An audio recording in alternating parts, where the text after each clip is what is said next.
تو مولا کائنات میں خدا کی قسم جب جنگ پڑھتا ہوں تو میں یہاں ہوتا ہی نہیں، اور جنگ کوئی پڑھ ہی نہیں سکتا جب تک کہ مولا کی عطا نہ ہو۔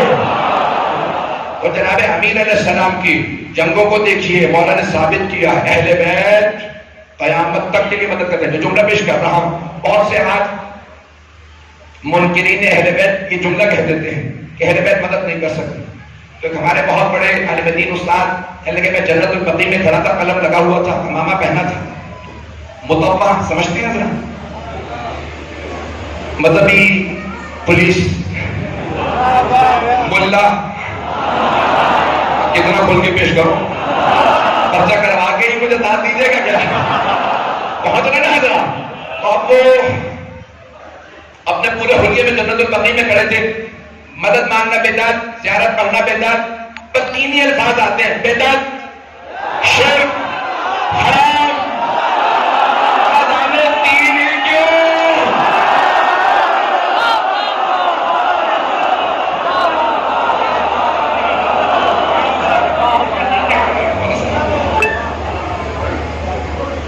تمام حسینیوں کو سید سجاد کی شہادت کی شان کے واسطے اور سید سجاد کے 72 یوسفوں کا واسطہ کچھ نعرے لگاؤں گا، نجف تک آواز جائے، نجف تک آواز جائے، نعرہ تکبیر،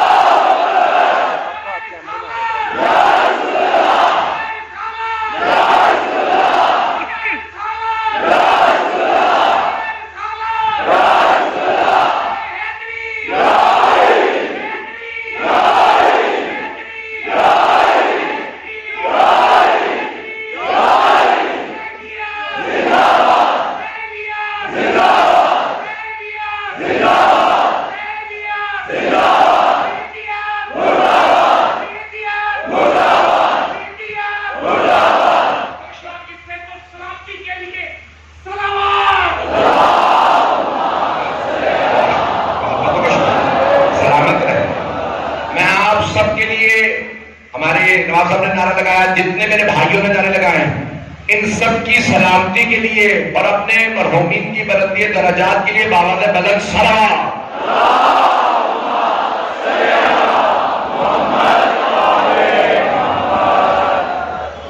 توجہ ہے کہ نہیں گرا؟ اب وہ کہتے ہیں کہ میں جنت البقیع میں کھڑا تھا، اتنے میں مطبع یا شیخ یا ملا جو بھی کہہ لیجیے آیا اور اس نے کہا کہ یہ مدد نہیں کر سکتے، تم جنت البقیع میں حسن مصطفیٰ سے مدد کیوں مانگ رہے ہو؟ کہ تم سے مطلب ہی کچھ نہیں ہے، میں جو کروں۔ اس نے قلم نکالا ان کی جیب سے اور پھینک دیا، کہ اگر یہ مدد کر سکتے ہیں نا تو ذرا کہو اپنے حسن سے تمہیں قلم اٹھا کے دے دے۔ تو انہوں نے فرمایا کہ اچھا اگر تیری دلیل مان لو تو پھر تو اللہ بھی مدد نہیں کر سکتا۔